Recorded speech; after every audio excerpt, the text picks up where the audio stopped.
Reality check. Dance sport life is no different than trying to climb Mount Everest. And I'm going to share 8 parallels with you today. And so for those of you that might be frustrated with your progress, with your self-perceived failures in dance sport, this might be helpful for you.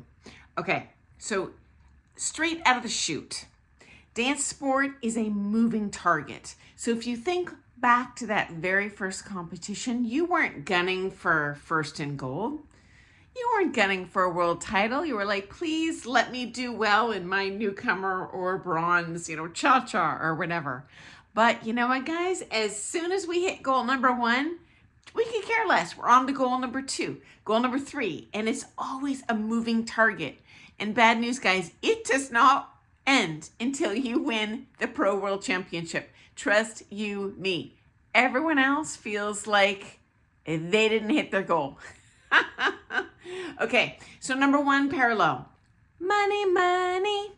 Okay, very short list of people who are poor who summited Mount Everest. That cost $30,000 to $160,000. And guess what? I've spent a heck of a lot more than $160,000 on my own dance sport career. And I bet many of you have too. It is not a poor man's game. It takes deep pockets. What do we get from those deep pockets? Well, you get better training. You get better equipment. You get to do more competitions, right? And all of this stuff greases the skids for you achieving that goal. You hire better Sherpas climbing up Mount Everest. Well, guess what? You can hire better coaches if you've got boatloads of money. You can drop $250 per private lesson and fly to London. So you know what? No different. Okay, number 2, it takes years of preparation. Okay, guys? You don't just wake up and climb Everest. There is a process, a training process, right? You work your way up over the years. You start out, with the hills or the hikes and then the smaller mountains. And you work your way up to Everest. Dance sport is no different. It takes years of training to get to that point where you have that stamina, where you have that skill to be able to climb that really difficult summit. Okay. Number 3, take special equipment, right? No one hit the dance floor in their work clothes. You gotta drop a lot of money on that stuff. And can you go out there with a cheap homemade costume and shoes that you super glued some suede to the bottom? Yeah, you're probably not going to win. Everest is no different. You're probably a heck of a lot more likely to summit that thing when you've got your state-of-the-art equipment on you, right? No different. Okay, number 4, you're working your way up. Okay, so I talked about this a little bit before, right? You don't start at the World Championships. You don't start at Blackpool. You don't start at Nationals. You don't even start at the big prime comps. I guarantee your first comp, well, I can't guarantee it. Depends on where you live. Maybe you're lucky to live close to one of the larger ones. I'm not, and I'm speaking from my little area of the world. But in our little area of the world, we start out with those smaller local comps and then work our way up. And then we can fly to the larger comps, like Embassy, USDC, this sort of thing, right? And so, climbing Everest, no different. No one flies to Nepal for their first attempt,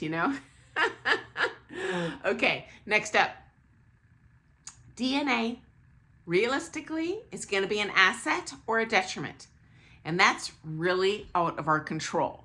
There are people born with the natural ability to metabolize oxygen more efficiently. Who knows how they do that more efficiently? That's just a DNA thing.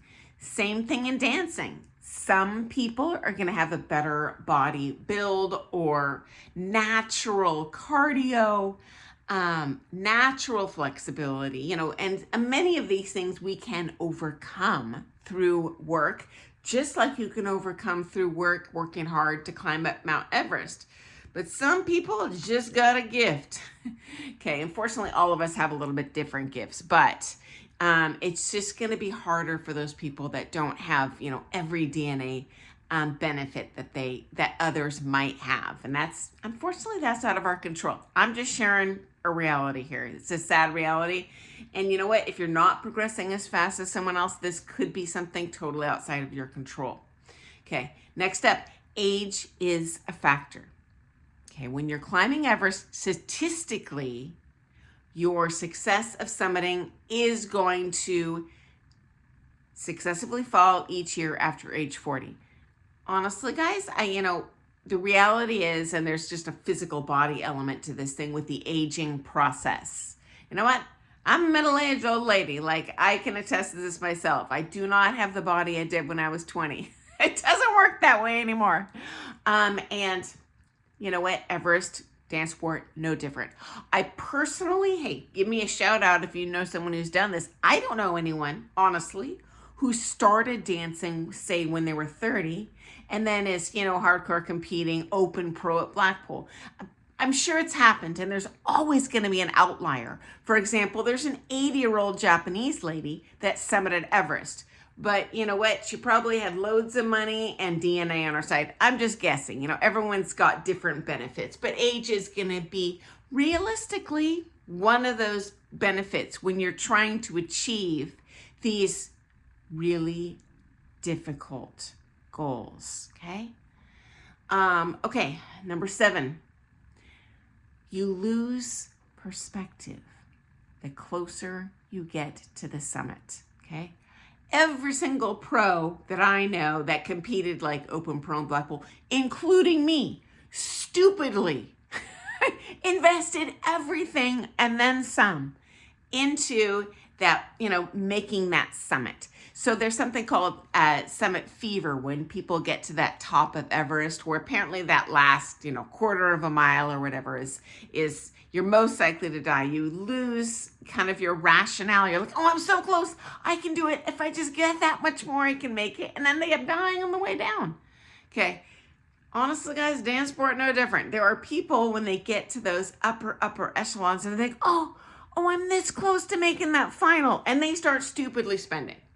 And, the reality is, what are the odds? You really, I don't recommend it, but pretty much I don't think any pro I know hasn't totally given up the best money-making years of their career, like starting out, because they threw that under the bus to spend money on continuing to grow as dancers than to start working and saving money like you would in any other career, right? It's a very long, I'll say, education period in dance sport. Not for everyone, and certainly most pros aren't, really even ever competing open pro, but for those that do end up doing this as a career, statistically, they're probably going to have been in that category. People that have spent all their resources becoming a pro dancer, really, what are they going to do? Start from scratch and be a grocery bagger,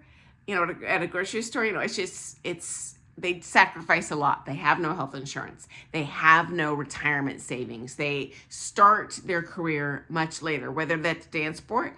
Maybe teaching doesn't work out at all, because as I've shared in previous videos, you can be a great dancer and suck at teaching. Now what do you have? Nothing.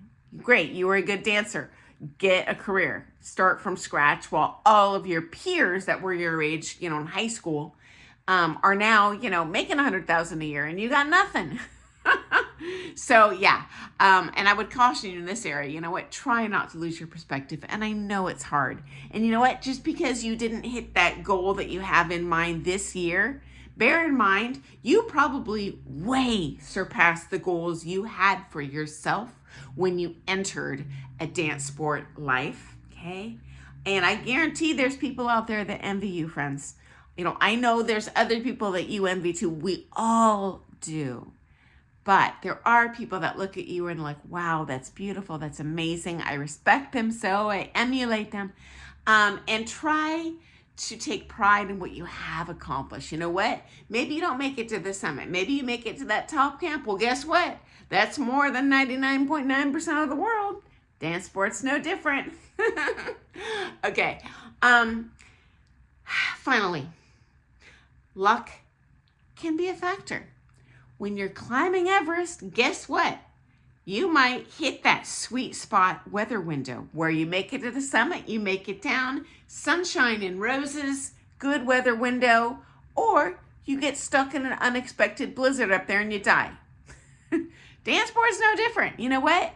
You never know.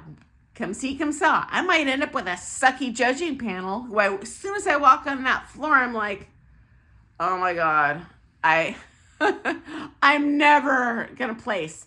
You know what? Other times, a pro couple walks on that Blackpool floor, like, yes, I hit the jackpot with this particular judging panel, or who else showed up with you, because dance board is ultimately only a comparison of who else happened to show up that day. Even in those individual rounds, the heats within the rounds, say in the quarterfinal, you've got, 2 different sets of 12 on the floor. Maybe you're in, I'll say, that 12 that happen to be not be as strong. So when the judges are looking at you at that backdrop with those 11 other couples, hey, they're in the final. If you would have been in that second group of the really strong dancers, maybe there was actually couples in there that were better than you that didn't make it because the judges saw that couple against this other backdrop of couples. So, I hate to admit it, but you guys, luck can be a factor too. So there's so much at play here.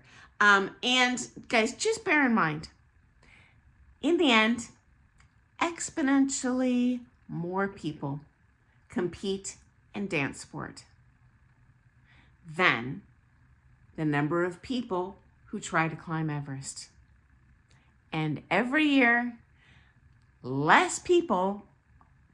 exponentially less people are winning that world title, are winning national titles, are even winning NDCA comp titles compared to the number of people summiting Everest. The record day for summiting Everest, I think, was 365 people in a single day. You know what? And we all think of that as, wow, that's statistically unlikely to do. Well, guess what? Winning that world championship, it's minuscule. So just take the time to enjoy that journey and appreciate the amazing accomplishments that you are achieving that you probably don't even realize. But 99.999% of the rest of the world is looking at you like, man, that's incredible. So anyway, shout out to competitors here. I know how much you're sacrificing and how challenging it is to have so much out of your control. And I do hope that you're taking pride and satisfaction and the wonderful things that I am confident you are accomplishing. Okay, friends, I look forward to seeing you first thing tomorrow for some more things ballroom dance. Happy dancing, guys. Toodles.